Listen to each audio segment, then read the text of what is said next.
उत्तरांचल, हम दो हमारे दो नहीं, तीसरा पैदा कीजिए, उसको निर्मल बनाइए और उन बेईमानों से युद्ध के लिए तैयार कीजिए।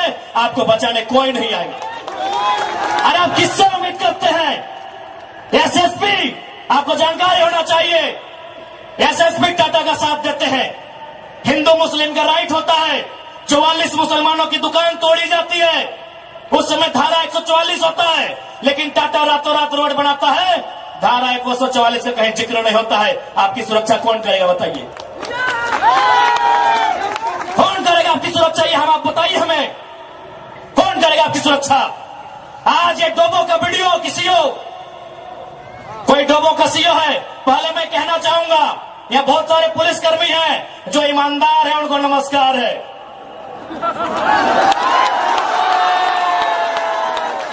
आईएएस रहे चाहे आईपीएस रहे, जो ईमानदार है उनको नमस्कार है। अगर कंपनी में भी ईमानदार लोग हैं तो ईमानदार है, उनको नमस्कार है। लेकिन सुनने में आया है कि डोबो का सीओ 20,000 रुपया प्रति एकड़ अपने बाप का जमीन मोटेशन करवाने के नाम पे मांगता है। ऐसे सीओ को जो डोबो का सुनने में आया है, उसको तोहमोने में लेकर डुबा दीजिए। इस बात को हम चिन्ह ठोक के कहेंगे। उसका बाप का जमीन है क्या? 20,000 नहीं, 20 पैसा नहीं मिलेगा, 20 पैसा नहीं मिलेगा। वीडियो का बाप का जमीन है, सीओ का बाप का जमीन है क्या? लेकिन आपके बाप का दादा का ये जमीन है, ये 4000 साल से हम ये खेती बाड़ी करते हैं, ये हमारा प्रमाण है।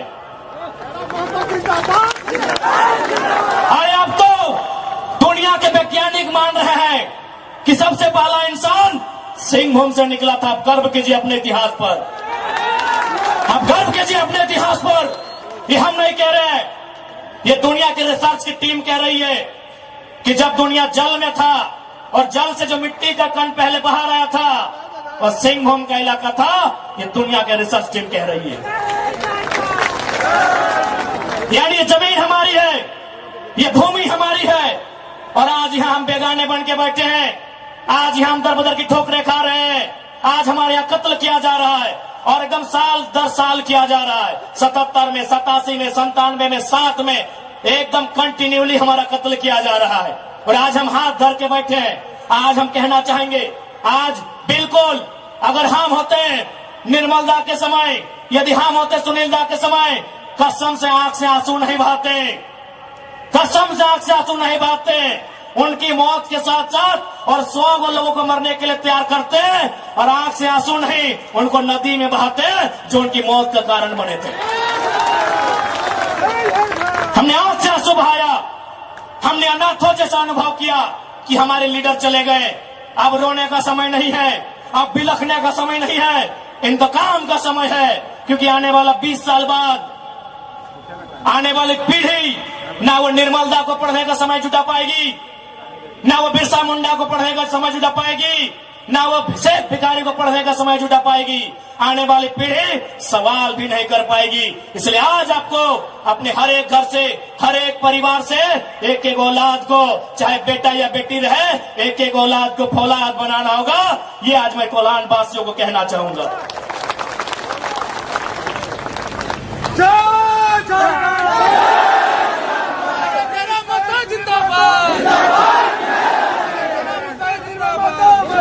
आज मैं एक सवाल करूंगा इस भीड़ से, मैं सवाल करूंगा टाटा नगरी में बसे बड़ी बड़ी इमारतों में बैठे लोगों से कि जब 1907 में टाटा की स्थापना हुई थी, मालिक कौन था?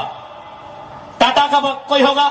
1907 में टाटा की स्थापना हुई थी, मालिक कौन था? Who was the founder? Who was the owner? Tata का कोई होगा? नौसेरे भाई टाटा या जो भी उनका नाम है। आज 115 साल बीत चुके हैं। आज टाटा का मालिक कौन है? आज भी टाटा का मालिक टाटा का वंशी है। 100 साल पहले टाटा ने पूंजी का इन्वेस्ट किया था, आज 100 साल बाद भी टाटा का मालिक टाटा का वंशज है। लेकिन एक सवाल होगा मेरा, 100 साल पहले जिन कुर्मियों ने, जिन संथालियों ने, जिन हो ने, जिन गोड़ाई ने, जिन धीवर ने, जिन अल्पसंख्यक ने टाटा में जमीन दिया था, आज उस परिवार के पास क्या नौकरी है? आज हम सवाल करेंगे। अरे आपने पूंजी लगाया, 100 साल बाद आप मालिक है। हमने भी पूंजी दिया है। पूंजी दो प्रकार की होती है इंपॉर्टेंट, एक जमीन, दूसरा अर्थ। अर्थ आपका, मालिक आज आप है, जमीन हमारी, हम कहां है ये सवाल करेंगे। ये कैसा देश है जो कहते हैं ये गांधी का देश है, ये किसानों का देश है। गांधी जी कहते थे कि किसानों की आत्मा बसती है गांव में, तो आज कहां है गांव, आज कहां है किसान। केवल पूंजीवादी का हावी, आज चारों तरफ केवल कैपिटलिज्म के लोगों का दबदबा। ठीक है, हम विकास के विरोधी नहीं है। अरे हमने इंसान भी दिया है और जमीन दान भी दिया है। हमने इंसान के रूप में कभी बिरसा भगवान को दिया, कभी भागीरथ मांझी, कभी तिलका मांझी को दिया, तो कभी निर्मल महतो, तो कभी सुनील महतो जैसे शेर को हमने दिया। और जमीन की बात कीजिएगा तो जहां तक टाटा की नजर जाएगी वो जमीन सारी की सारी हमारी है। क्या नहीं दिया हमने विकास के नाम पे। विकास के नाम पे हमारा कत्ल हुआ, विकास के नाम पे हमारा गांव उजाड़ा गया, विकास के नाम पे हमको लूटा गया। और आज अगर हम सवाल करेंगे तो आप हमें उग्रवादी जैसे शब्दों से नवाजेंगे। तो आज ये बात जान लीजिए, भले आज ही आपका समय है क्योंकि प्रधानमंत्री आपके हैं। सही बात है, किसानों के प्रधानमंत्री नहीं है। भले आप भावनाओं में वोट देते हैं, आज फिर किसान आंदोलन कर रहा है। किसान 700 मर चुके हैं, ये किसानों के प्रधानमंत्री नहीं है। अगर ये किसानों के प्रधानमंत्री होते तो एक रूल बनाते हैं। 1984 तक टाटा ने जो 15,000 एकड़ जमीन का अधिग्रहण किया है, उसमें मात्र 3,000 एकड़ में प्रोडक्शन का काम हुआ है। मात्र 3,000 एकड़ में कंपनी का एस्टेब्लिशमेंट किया गया है। यदि ये देश और ये वर्तमान के प्रधानमंत्री अगर किसानों के होते तो एक फरमान जारी करते कि बाकी जो आपके पास 12,000 एकड़ बचा है उसे पोल्ट्री फार्म खोलना है क्या, उसे पोल्ट्री फार्म खोलना है? जी नहीं, रियल एस्टेट को बेचना है। हमारी जमीनें टाटा डिसाइड करेंगे रियल एस्टेट को बेचना है। इसलिए अगर सच में ये किसानों के प्रधानमंत्री होते तो एक नियम बनाते, और ये नियम है भी, बकायदा न्यायालय में चर्चा उठ चुका है कि यदि किसी कंपनी ने जमीन लिया है और उस जमीन पे काम नहीं हुआ है तो रैयत को वापस लौटाना चाहिए। टाटा ने 15,000 एकड़ जमीन लिया है, मानते हैं 3,000 एकड़ पर इन्होंने काम किया है, चलिए 3,000 एकड़ एक्स्ट्रा, अभी भी 10,000 एकड़ जमीन है जो इनके कब्जे में है, वो यहाँ के रैयतों को वापस मिलना चाहिए। तब मानेंगे ये गांधी का देश है, तब मानेंगे किसानों का देश है। आप बोलेंगे हम मान लेंगे, दीजिए 10,000 एकड़ जमीन वापस, तब मानेंगे किसानों का देश है, तब मानेंगे महात्मा गांधी का देश है। आज और तमाम जितने भी IAS, IPS मिनिस्टर, आज अगर मैं साफ कहूंगा कि संविधान की जितनी हत्या उग्रवादी आतंकवादी करते हैं उससे कहीं ज्यादा वो IAS, IPS और मिनिस्टर संविधान की हत्या करता है जो पूंजीपतियों का साथ देता है। क्यों पता है? पढ़े लिखे लोग, पुलिसकर्मी भाई आप भी सुनिएगा कि आपकी SP संविधान की हत्या कैसे करते हैं। हाँ, पुलिस वाली दीदी आप भी सुनिएगा कि आपके DC संविधान की हत्या कब करते हैं। भारत के संविधान को खोलिए, भारत के संविधान में प्रियम्बल आता है। प्रियम्बल में क्या लिखा है पता है? हम भारत के लोग सामाजिक, राजनीतिक, आर्थिक न्याय की बात लिखा है। हम भारत के लोग धर्मनिरपेक्ष समाजवाद का नाम लिखा है, समाजवाद, पूंजीवाद नहीं लिखा है, कहीं नहीं लिखा है। भारत के संविधान में समाजवाद लिखा है। हम भारत के लोग धर्मनिरपेक्ष समाजवाद भारत की निर्माण करेंगे। आज ये जो भी IAS, IPS अगर पूंजीवाद का पक्ष लेते हैं, नक्सली से भी बड़ा नक्सली वो IAS, IPS होते हैं। हाँ, हम सीधा ठोक के कहेंगे। बाकी एसपी साहब, आप चाहे तो हमारी मौत का साजिश कर सकते हैं, क्योंकि आपकी पत्नी को पूर्व में, अभी नहीं, अभी वाले नहीं, अभी वाला नया आए हैं, पूर्व वाले SSP साहब, आप चाहे तो हमारी हत्या की साजिश रच सकते हैं, रचने का आपको अधिकार है। आपकी पत्नी को टाटा के दलालों ने नौकरी जो दिया है, और ये कोई नई बात नहीं है। झारखंड राज्य में केवल गुंडों ने मौत का साजिश नहीं किया है। बगोदर के एक विधायक थे, नाम अगर आप नहीं जानते तो सुन लीजिए, कॉमरेड महेंद्र सिंह, उनकी हत्या में एसपी का हाथ था। सीना ठोक के कहते हैं आज भी गांव में लोग कहते हैं कि कॉमरेड महेंद्र सिंह की हत्या में उस समय जो भी थे, क्योंकि हम लोग उस समय अंडा थे, अंडा मेरा छोटा बच्चा थे, हमें आइडिया नहीं है, जो भी थे, जिस भी जिला के थे, झारखंड में 24 में से एक एसपी का हाथ था महेंद्र सिंह की हत्या में। तो ऐसे लोग जिनकी पत्नियों को, जिनके बच्चों को ये लोग नौकरी देंगे, वो हत्या करने से पीछे कैसे हटेंगे? तो सुन लीजिए महोदय, चूंकि आपकी योग्यता का हम सम्मान करते हैं, आपकी प्रतिभा का सम्मान करते हैं, आपकी एजुकेशन का सम्मान करते हैं, लेकिन एक बात कहेंगे, हम गरीब लोग हैं, बद्दुआ नहीं देते हैं, लेकिन हमारे दिल से एक हाय निकलती है, उस हाय से याद रखिएगा, ये विधाता आपको कभी माफ नहीं करेगा। अरे भाई, अगर हिम्मत नहीं है तो काहे गर्व से बोलते हैं कि आईएएस आईपीएस बन के आए हैं?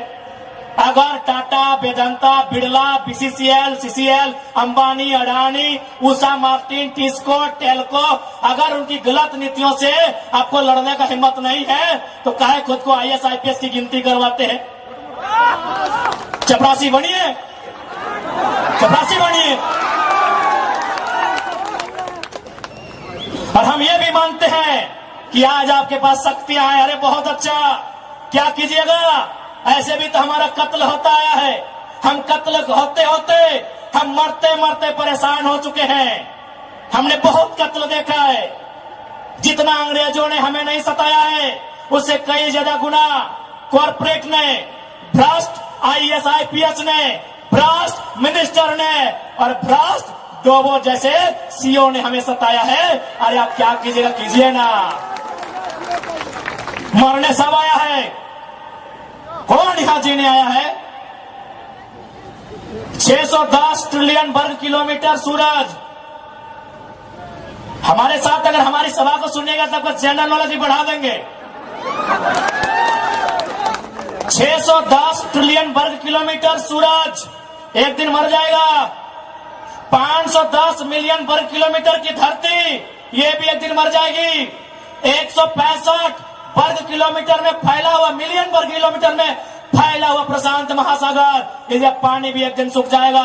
5,95,000 वर्ग किलोमीटर, 95 लाख वर्ग किलोमीटर फैला हुआ हिमालय का पहाड़ एक दिन पिघल जाएगा। 38 मिलियन वर्ग किलोमीटर में उगने वाला चंद्रमा मर जाएगा। अरे 5 फीट का इंसान काहे डर रहे हैं? काहे डर रहे हैं? आपकी डर आपकी मौत का कारण है, आपकी डर आपकी भय का कारण है। मैं एक लाइन कहूंगा, एक क्रिकेट का उदाहरण आपको दूंगा। साउथ अफ्रीका में एक खिलाड़ी थे, उनका नाम था ग्रीम स्मिथ। उन्होंने घर की दीवारों पर 3 लाइन लिखा था कि मुझे बड़ा होके साउथ अफ्रीका की टीम से क्रिकेट खेलना है। दूसरा लाइन लिखा था, मुझे साउथ अफ्रीका की क्रिकेट टीम का कप्तान बनना है। और तीसरा लाइन लिखा था, मुझे ऑस्ट्रेलिया को घर में घुसकर टेस्ट मैच हराना है। जबकि क्रिकेटर का ड्रीम होता है वर्ल्ड कप जीतना, लेकिन ग्रीम स्मिथ का ड्रीम वर्ल्ड कप नहीं था, ऑस्ट्रेलिया को टेस्ट में हराना था। क्योंकि उन्होंने घर की दीवार पर लिखा था, रोज उनको पढ़ते थे और उन्होंने वो तीनों ड्रीम पूरा किया था। आप भी जाओ, घर की दीवारों पर लिख दो, सुनील महतो की शहादत को लिखो, निर्मल दा की शहादत को लिखो, हमारे साथ हुए जुल्म को लिखो, जिस एसपी के टाइम में जुल्म हुआ उसका नाम लिखो, जिस जीएम के टाइम में जुल्म हुआ उसका नाम लिखो। और अपनी पीढ़ी से बोलना, आज ना सही, आज वक्त उनका है, जिस दिन वक्त हमारा होगा हम भी उनकी आने वाली पीढ़ी से बदला लेंगे। जाओ अपने घर की दीवारों पर लिखो, जाओ शोषित लोग, वंचित लोग अपने घर की दीवारों पर लिखो। हाँ, आज समय इनका है, आज ये बड़ी बड़ी इमारतें इनका समय है। लेकिन याद रखिएगा, सिकंदर भी 33 साल की उम्र में झाल बजाकर लौट गया था। बड़े बड़े 30 मारखास जहां से लौट गए। इसलिए मैं तमाम लोहा नगरी में जितने पदाधिकारी हैं, जितने मिनिस्टर हैं, मैं एक संदेश देना चाहूंगा, पाप का भागी मत बनिए। पाप किसी के बाप का नहीं होता है।